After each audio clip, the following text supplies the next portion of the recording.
Então, irmãos, vamos à palavra de hoje.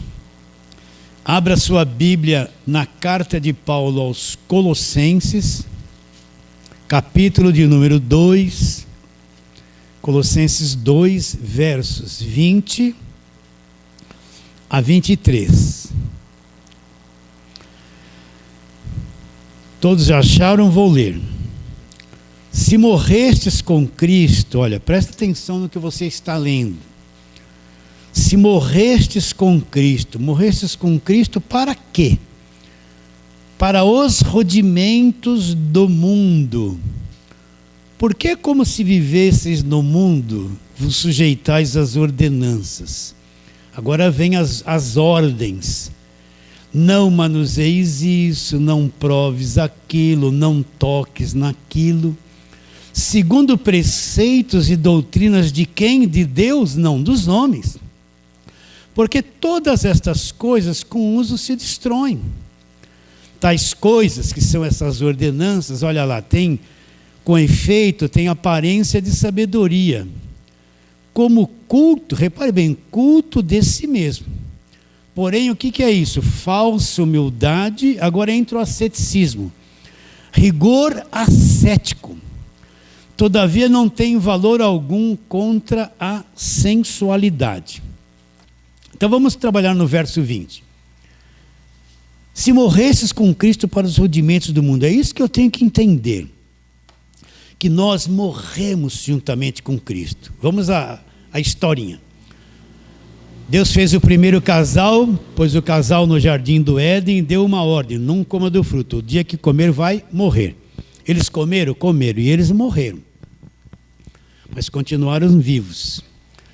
Eles se tornaram pecadores. A destruição entrou neles, já expliquei isso muitas vezes. Eles se tornaram um casal pervertido, estragado, corrompido, todo defeituoso, todo contaminado.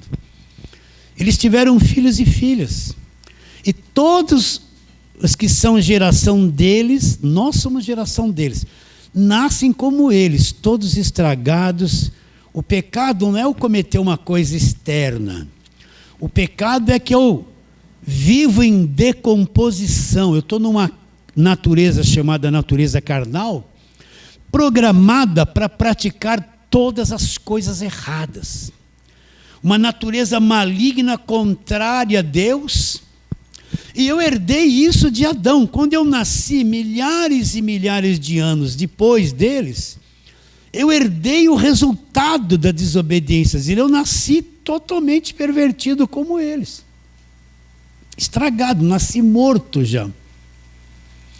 Quando Deus fez o primeiro casal, eles eram cabeça da raça humana. Toda a raça humana já estava embutida neles. Deus deu o poder a eles de se procriarem, se multiplicarem, de encher a terra.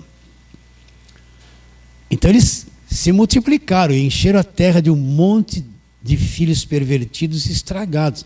Nós estávamos neles. Você vai falar assim: mas eu não tenho culpa, eu nasci assim. A culpa foi de Adão, foi.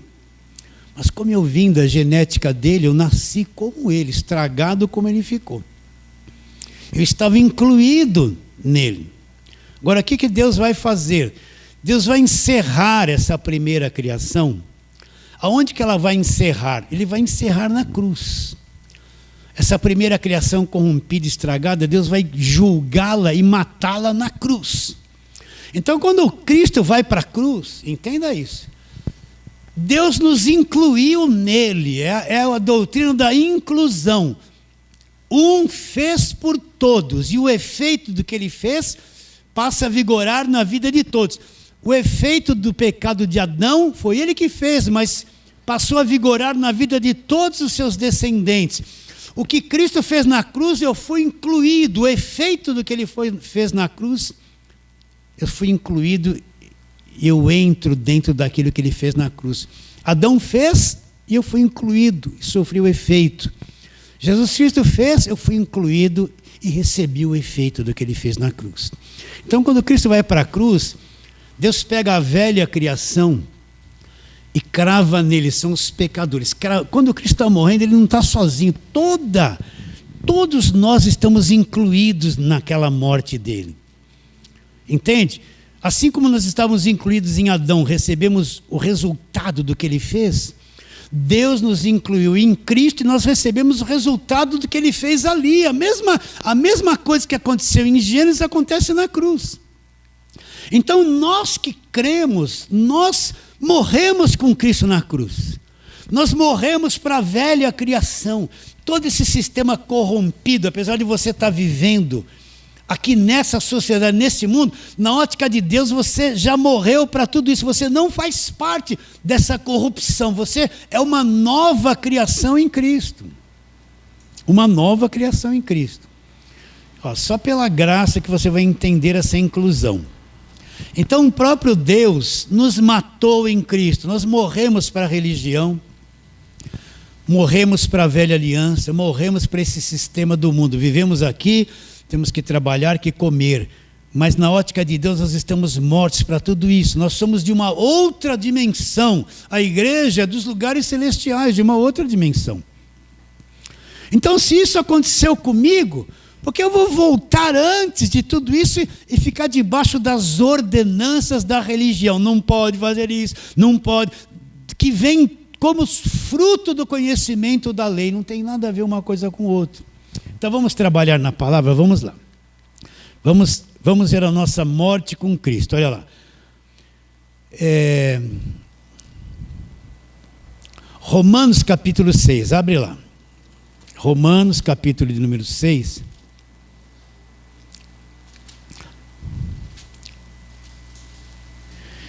Verso 5, vamos ler desde o verso 1, mas a tônica é o verso 5 e alguns outros versos.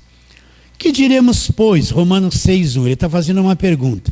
Vou permanecer no pecado para que a graça seja mais abundante? Então, quanto mais eu pecar, maior será a graça? Não, de modo nenhum. Como viveremos ainda no pecado, nós o que para ele morremos? Então nós morremos para o pecado. O pecado foi eliminado, essa corrupção foi eliminada. Nós morremos para esse sistema, estamos mortos para o pecado. Ou porventura ignorais que nós fomos, que todos os que fomos batizados em Cristo, lá, fomos o verdadeiro batismo, fomos batizados na sua morte. Fomos, pois, sepultados com ele na morte pelo batismo. Para quê? Como Cristo foi ressuscitado dentre os mortos pela glória do Pai, assim também andemos nós em nova vida. Olha lá, porque se fomos unidos com Ele na semelhança da sua morte, certamente seremos também na semelhança da sua ressurreição. Sabendo isso, que foi crucificado com Ele, quem ela, olha o velhão aqui, ó. O velho homem foi morto na cruz, para que o corpo do pecado seja destruído, não sirvamos o pecado como escravo, porquanto quem morreu está justificado do pecado. Ora, se já morremos, cremos que também com ele viveremos. Então nós somos unidos na semelhança da sua morte, nós morremos para o pecado, nós morremos para a velha criação. O que é a velha criação? Tudo aquilo que aconteceu até a cruz. Da cruz para frente começa a nova criação, a nova raça de homens nascidos de novo. Surge a igreja, os verdadeiros filhos de Deus justificados. Começa a nova criatura que vem daqueles que creem que faziam parte da velha criação. Está difícil entender isso, não? É pela fé que a gente entende isso. Então nós somos uma nova criação. Depois da cruz começa uma nova raça. Raça de homens nascidos do Espírito, presos ainda numa natureza terrena. Mas eles são homens celestiais, homens do mundo invisível. Seres sobrenaturais que são chamados filhos de Deus. Então nós somos unidos na semelhança da morte e fomos unidos na semelhança da sua ressurreição. É por isso que dentro de você brotou um novo entendimento, uma nova vida, uma nova compreensão.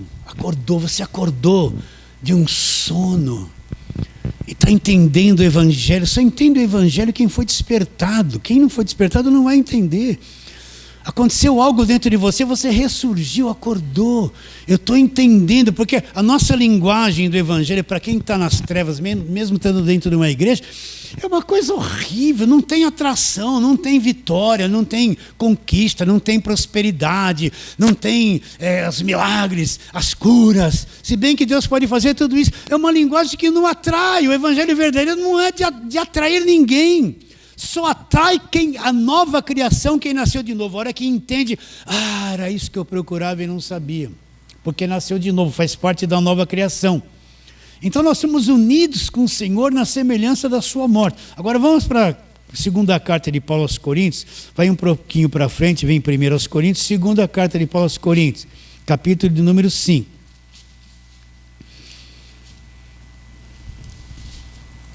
Verso 14. Abra aí, leia e memorize.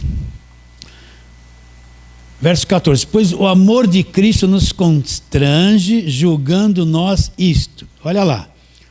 Um morreu por todos. Logo todos morreram. Adão pecou por todos. Logo todos se tornaram pecadores. Cristo morreu por todos. Eu fui incluído. Logo todos morreram. Quem são esses todos? São os chamados, os predestinados. As ovelhas ouvirão a minha voz. As minhas ovelhas ouvirão a minha voz. Então, Cristo morreu, olha lá, o amor de Cristo nos constrange, julgando nós isto. Um morreu por todos, logo todos morreram. E ele morreu por todos para que os que vivem não vivam mais para si mesmos, mas para aqueles que por ele morreu e ressuscitou. Então, você pode perguntar, como assim não vou viver mais para mim?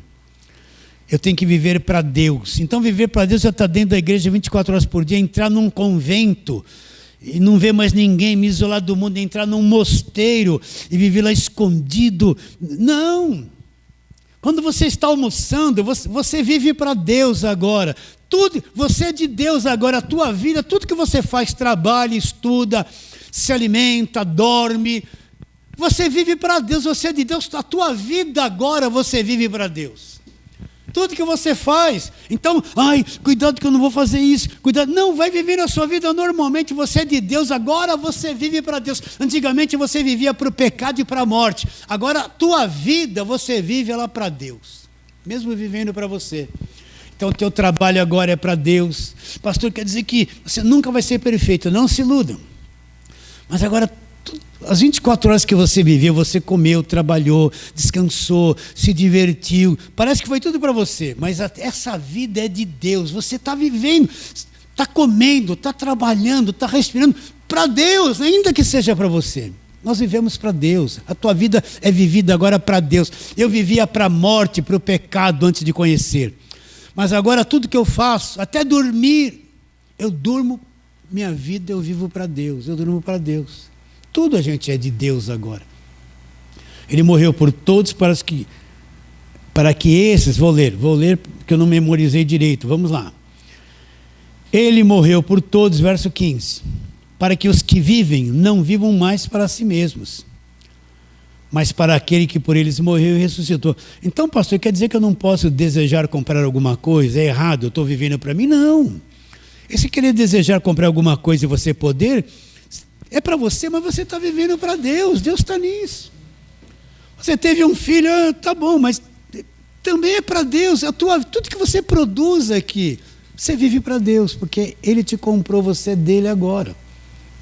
Agora continua a leitura, olha lá. Assim, agora como é que eu tenho que ver as coisas? Olha, assim que daqui por diante, a ninguém conheçamos segundo a carne. O que é conhecer a segundo a carne? Qual é a visão que a gente tem das pessoas? A gente só olha as pessoas externamente e só conhece elas segundo a carne, mas eu tenho que ter uma outra visão das pessoas. Eu tenho que aprender a vê-las no Espírito. Nós somos irmãos na fé, somos.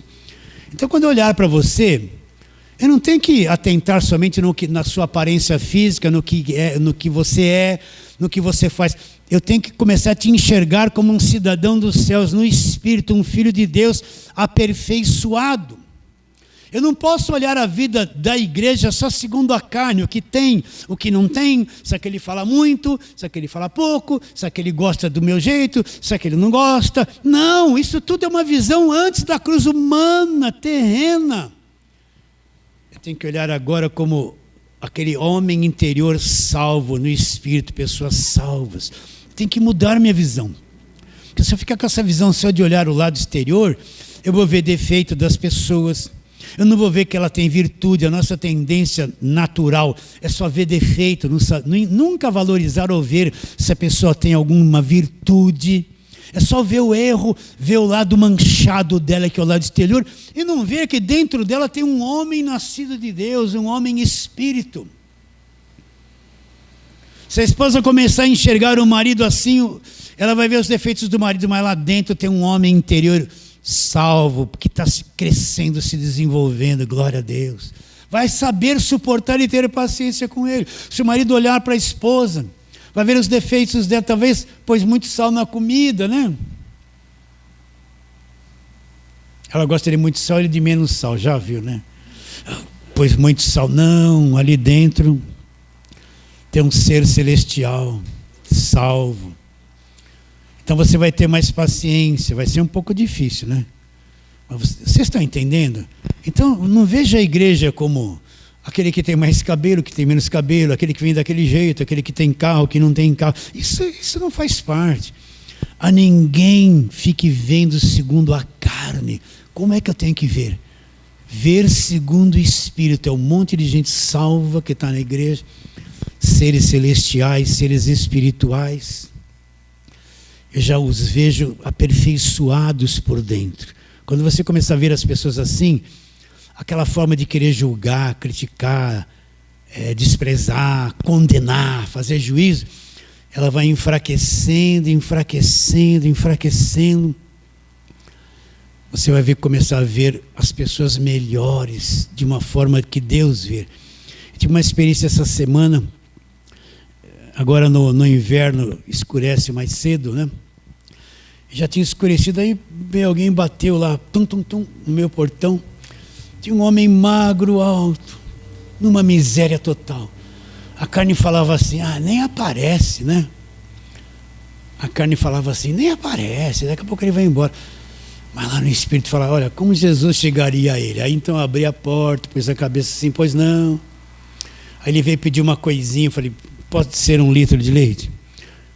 Então, o que eu fiz ali? A gente não deve falar nada da gente. Mas no Espírito, Jesus não trataria ele, não vai abrir a porta, é um cara chato, também de engano, que a gente faz, não faz? Primeira coisa que a gente faz isso. Aí eu fui lá, cheguei perto dele, olhei para ele, aquele cara magro, aquela roupa que não lavava há muito tempo. Eu falei, peraí um pouquinho, fui lá, peguei 1 litro de leite, pus um saquinho e dei para ele. Era isso que Jesus faria. Vocês estão entendendo? Deixa o homem interior se externar. A gente fica tão nervoso com a carne, com os direitos da carne, os juízos da carne, com esse mundo que a gente tem direito e não tem, e tem que ser assim, ele não é assim. A gente fica numa panela de pressão da alma. Deixa o homem interior vir para fora, você vai ter uma vida melhor, mais tolerante, mais paciente, mais livre, mais em paz. A ninguém julguei segundo a carne. Então a igreja não é só você me ver como eu sou, olhar para você, é ver você no Espírito. Estou vendo aqui, vai, um monte de seres celestiais presos numa prisão carnal no corpo, mas são seres eternos, filhos de Deus, nascidos do alto, cheios de problemas da carne, porque a terra é problema carne, mas libertos no Espírito, salvos, herdeiros de Deus, habitação do Espírito de Deus, justificados e que nunca vão perder a salvação. Essa é a igreja. Essa é a igreja. Então ele fala, vamos ler de novo, verso 16.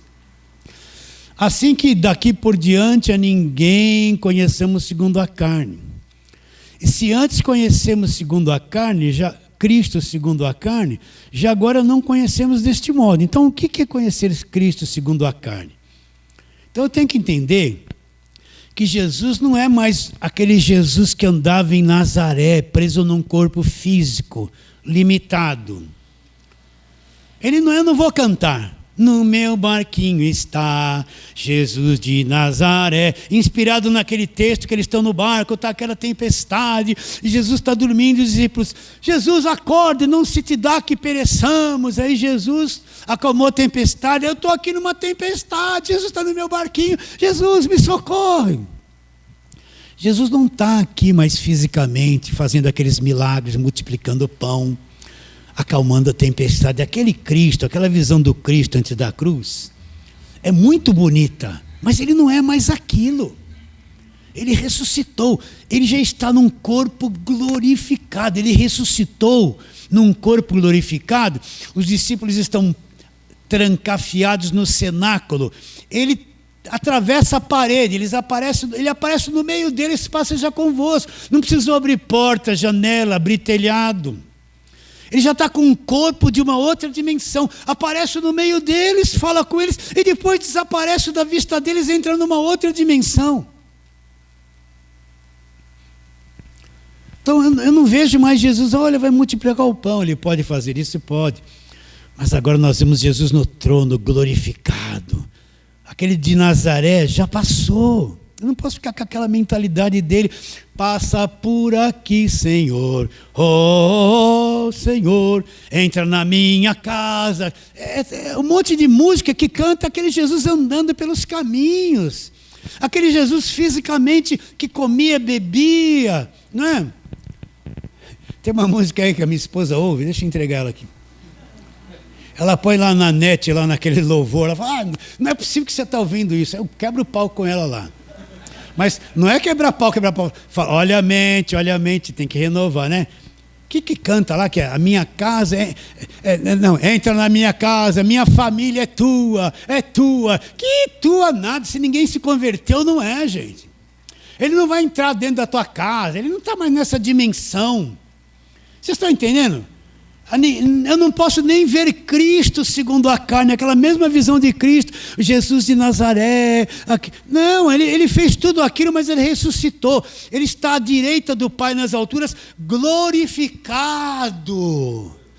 Entende? Ele está resplandecente. É esse Cristo que eu vejo agora. Agora a visão antes da cruz, ele está sempre assim, toca nas vestes. Toca nele, limpa o leproso. Aí você vê um monte de campanha tocar nas vestes. A pregação sobre Jesus é o Jesus que está ali, Mateus, Marcos, Lucas e João, fazendo a mesma coisa. Ele está aqui agora passando, toca na veste dele. Olha, a mulher tocou na mesma pregação que não tem mais sentido para quem conhece o Evangelho. Está entendendo ou está meio esquisito isso? Não tem mais visão do barquinho. Entende isso? Da multiplicação do pão, dos 2 peixinhos. Tocar nas vestes dele, aquilo já passou. Agora ele foi glorificado. Então Paulo fala assim, eu não posso ver as pessoas segundo a carne, eu tenho que vê-las segundo o Espírito. Olha lá o que ele diz, verso 16, assim que nós daqui por diante a ninguém conheçamos segundo a carne. E se antes conhecemos Cristo segundo a carne, o período que ele teve aqui na terra, já agora não conhecemos ele deste modo, a nossa compreensão dele depois da cruz. E assim, se alguém está em Cristo, olha a nova criação, é nova criatura. O passado, as coisas velhas se passaram, eis que tudo se fez novo. Então nós somos incluídos, nós morremos com Cristo para os rudimentos do mundo. Nós morremos para a religião, nós morremos para a velha aliança, para a lei, para aquela religião judaica da velha aliança. Tudo aquilo acabou na cruz. E nós ressuscitamos com ele.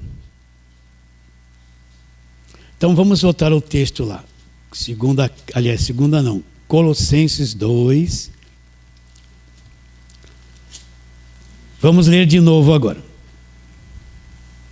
20. Se morrestes com Cristo para os rudimentos do mundo, nós morremos, meus irmãos. Estamos numa outra dimensão, nós somos espírito. Como você vai voltar às mesmas ordens da religião? as mesmas ordenanças da velha aliança? Como você vai se submeter às mesmas ordens dessa religião falsa que quer pôr você debaixo do jugo e da escravidão? Olha lá. Se morresses com Cristo para os rudimentos do mundo, por que vocês vão se sujeitar de novo às ordenanças? Quais? Não pode tocar isso, não pode tocar aquilo, não pode fazer isso, não pode. Segundo preceitos e doutrinas dos homens. Então, o que é o asceticismo? Vamos para o verso 23. Lá na metade do verso 23 está assim: falsa humildade e rigor ascético. Rigor ascético. O que é a palavra, quer dizer a palavra rigor? Se tratando de religião, presta atenção. Rigidez, o povo ser tratado com rigidez, com dureza, com severidade, com grande disciplina. Então, o que Paulo está querendo dizer? O que é o asceticismo? O que nós falamos esse tempo todo, toda a doutrina que traz medo, que te escraviza, que te domina, que te traz sofrimento, que você tem que pagar preço, que Deus fez a parte dele e te deixou uma carga de 50%, e você tem que fazer os seus 50%. E se você falhou, você está condenado e perde a salvação. O asceticismo é toda a doutrina imposta que lhe causa sofrimento, domínio mental. Enche você, não pode isso, não pode aquilo, não pode, de rudimentos de religião. Proíbe você de um monte de coisa que te traz sofrimento. Deixa você enclausurado dentro de uma igreja, não deixa você pensar, enche você de ordens e você tem que cumprir. E você tem que pagar preço. Aí vem o Deus da barganha. O que é o Deus da barganha? Quer me dar uma aula? Pode vir aqui. No falso evangelho, você tem um preço a pagar, a doutrina do pagar preço. Então, Deus da barganha, você já aprendeu muito.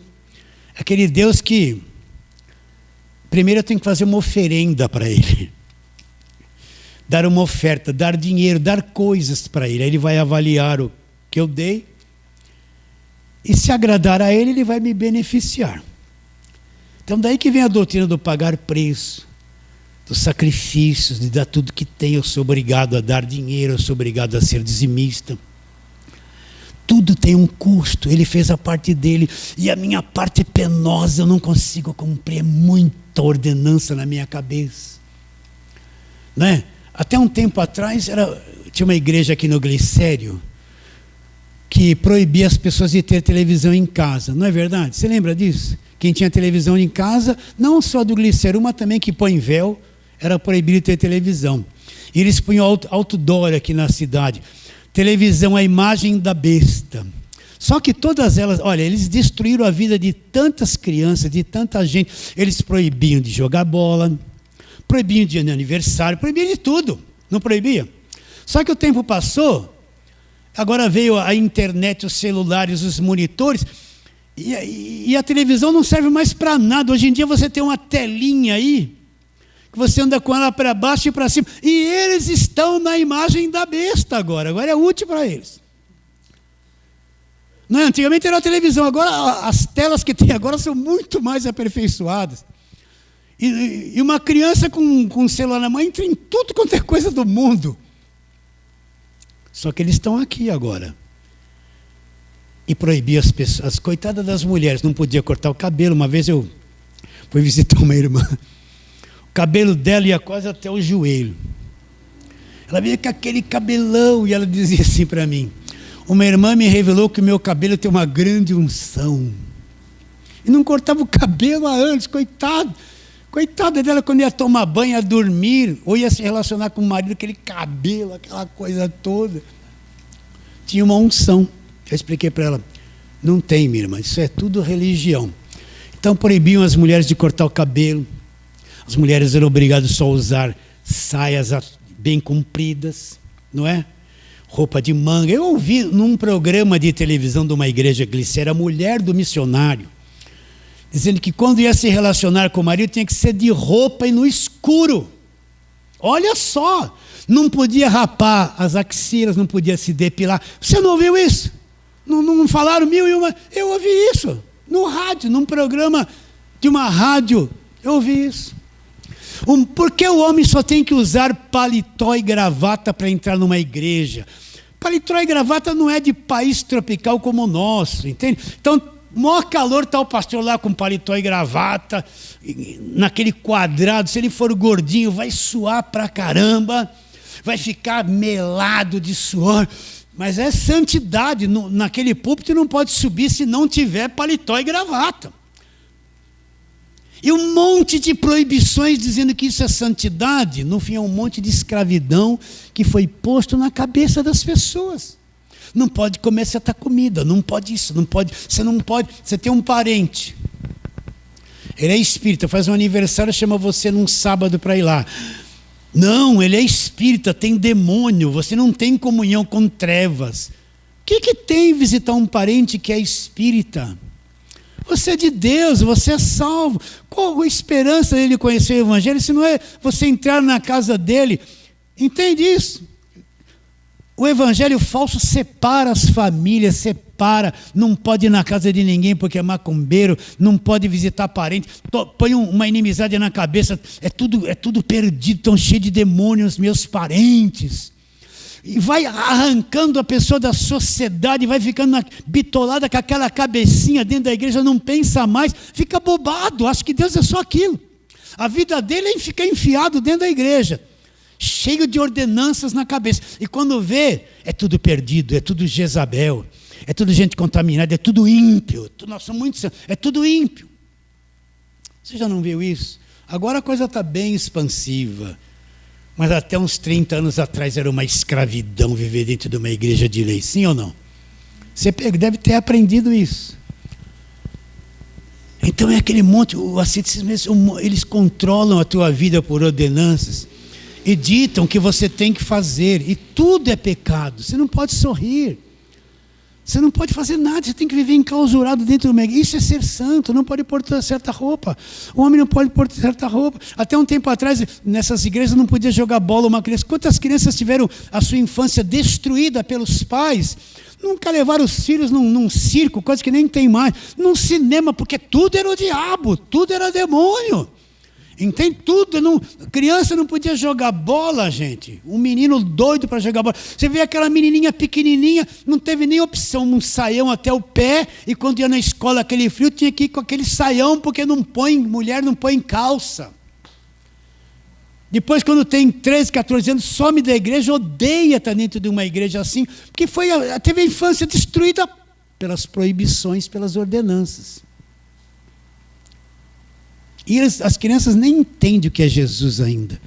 Eles têm que se converter mais lá na frente, ter um encontro com Jesus. Aí o pai com aquela mentalidade, o pai e a mãe com aquela mentalidade de lei, proíbe a criança de tudo, escraviza a cabeça dela.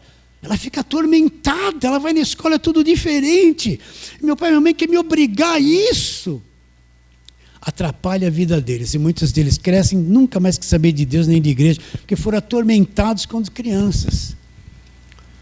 Não pode. Você é livre para pensar. O evangélico tem que ser inteligente. O crente verdadeiro tem que pensar, analisar, conhecer o evangelho, conhecer as coisas, ser inteligente em todas as áreas da sua vida. Olha lá. Segundo preceitos e doutrinas do homem. Então o asceticismo é justamente isso, essa doutrina que causa sofrimento, que o Deus se tornou um Deus de barganha, encheu você de proibições, e encheu você de um monte de obrigações. Se você não cumprir as obrigações e não praticar todas as proibições, você perdeu a salvação, vai para o inferno, você é ímpio, você está perdido. É o asceticismo, que explora as pessoas financeiramente. Presta atenção. Se você não deu o dízimo, olha lá, o dízimo é uma coisa da velha aliança. No Novo Testamento não tem uma ordenança. Nem Paulo nunca pediu dízimo para ninguém. Eu preciso de recursos para pagar o aluguel aqui da igreja e manter as coisas. Eu preciso, mas preciso falar a verdade. Quem fala assim não tem muito recurso, mas pouco importa. Mas não tem um verso na Nova Aliança que você é obrigado a pegar 10% da tua renda e dá para a igreja que aquilo é obra de Deus. Você vai entregar aquilo na mão de homens, e vocês, esses homens na televisão, viraram tudo politiqueiro, ficaram bilionários com dízimo de empregadas domésticas, pessoas simples, milhares e milhões, enriqueceram eles todos. Se não der o dízimo, vai perder a salvação, vai para o inferno, você é do diabo. É do asceticismo que vem essas coisas. Vem ou não vem? Então o asceticismo estava ali dentro da igreja dos Colossenses. Só para terminar, vamos lá, só mais uma coisinha. Então o que é o rigor ascético? É a igreja ser tratada com rigidez, dureza, severidade, grande disciplina. O asceticismo é tudo isso que traz sofrimento. Agora ele diz assim, olha o final do verso 23. Todavia não tem valor algum contra a sensualidade. Ou seja, mesmo que você esteja cheio de proibições, cheio de coisas que você não pode fazer, submetido a um jugo tão pesado como esse, não mata a tua carne, você vai ter a mesma vontade de cobiçar, você vai ter a mesma vontade de mentir, de enganar. A panela de pressão está aqui dentro. Você está, ó Deus, que santidade, glória a Deus, rabababa, aleluia, Senhor. Mas o veneno está dentro de você.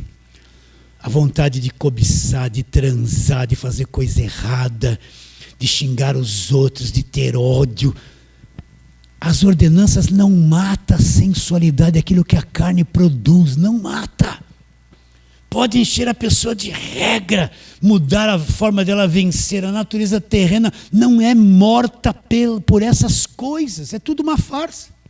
Ah, pastor, então quer dizer que eu vou fazer tudo que eu quero? Não, pelo contrário. Cristo te libertou da religião, Ele te libertou de tudo. Mas agora eu tenho sabedoria de Deus, eu tenho que avaliar as coisas de acordo com a mente de Cristo. E a mente de Cristo é o Evangelho. A pessoa fala assim, agora não perde a salvação, então eu vou beber, vou prostituir, não perde a salvação mesmo. Só quem não entende o que é a graça de Deus é que fala tamanha besteira. Deus me libertou, me pôs em liberdade, agora eu pego essa liberdade que Deus me deu, e voluntariamente eu vou me submeter a Deus. Por tudo que Ele fez por mim, eu vou me submeter a Ele de todo o meu coração agora. Livremente, sem imposição, sem regras, sem lei, sem ordens, sem obrigações. Por eu entender o que Ele fez por mim na graça, agora, Senhor, eu vou me submeter a Ti. Eu não vou fazer nada de errado, não porque eu sou proibido, eu até posso fazer, mas porque eu te conheci. Eu vivia mentindo, enganando. Não, eu tenho nova vida, eu sei quem eu sou agora, um ser celestial, um filho de Deus. Eu não quero mais mentir, eu não quero mais enganar, eu não quero mais ter ódio, eu não quero adulterar, eu não quero mais, eu tenho ódio dessas obras da carne. Vou me submeter voluntariamente a Ele, voluntariamente em não praticar aquilo que a carne quer que eu pratique. Voluntariamente, sem obrigação. Ele me pôs em liberdade, eu pego a liberdade que Ele me deu e voluntariamente me submeto ao que Ele quer, ao que o Evangelho mostra para mim, ao que o Evangelho pede e me orienta. Então vamos ler um texto aqui, 2 textos rapidinho. Primeira carta de Paulo aos Coríntios, capítulo número 6.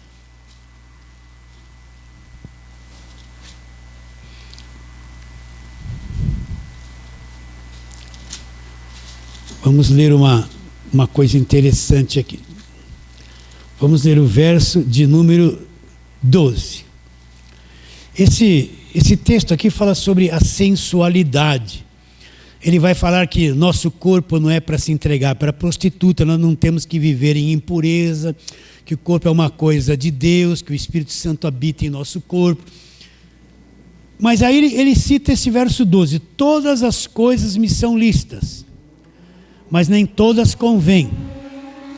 Todas as coisas me são lícitas, mas eu não me deixarei dominar por nenhuma delas. O que é uma coisa lícita? Uma coisa que eu tenho licença para fazer. Então Paulo está dizendo assim, nós não estamos mais debaixo de regras, não estamos mais debaixo de lei. Eu posso praticar todas as coisas, Mas com o meu entendimento do Evangelho, eu tenho que pensar o seguinte: convém eu praticar isso?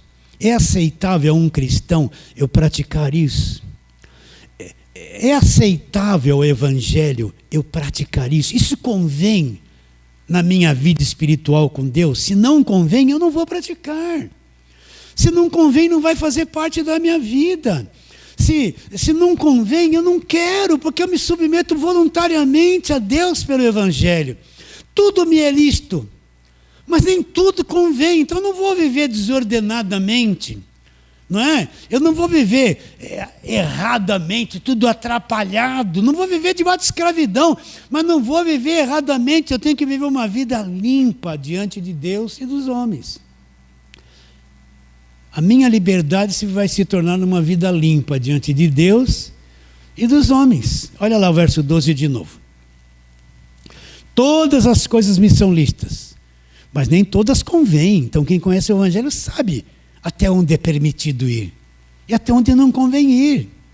Ele sabe que ele tem licença para tudo, mas se eu fizer essas coisas, não condiz com a minha vida de fé e vai manchar a minha vida espiritual. Então, eu não vou ter licença para... Eu me proíbo de fazer essas coisas. Todas as coisas me são lícitas, mas eu não me deixarei dominar por nenhuma delas. Vai aí mesmo aos Coríntios 1, capítulo 10, onde Paulo vai falar a mesma coisa. Depois você lê esses capítulos.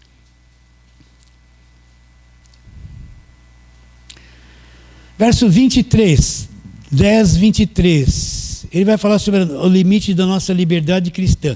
Todas as coisas me são lícitas, mas nem todas convêm. Todas as coisas me são lícitas, mas nem todas edificam. Então eu não estou mais debaixo de lei, de ordens. Eu estou livre. Pego essa minha liberdade e me submeto voluntariamente a Deus e analiso. É lícito fazer isso como cristão? É lícito fazer aquilo como cristão? Me é permitido como um crente a praticar isso ou não? Então vou fazer uma avaliação e ver aquilo que me edifica e aquilo que não me edifica. E aí eu vou fazer a escolha de quê? Daquilo que me edifica. Vocês estão entendendo, queridos? Então nós estamos livres das ordenanças, livres das imposições dos homens, das leis, do jugo religioso, das ordens que a igreja quer pôr sobre a minha cabeça. Eu morri para todas essas coisas. Eu morri para a velha criação, morri para a religião. A igreja cristã não é uma religião. Cristo não é fundador de nenhuma religião.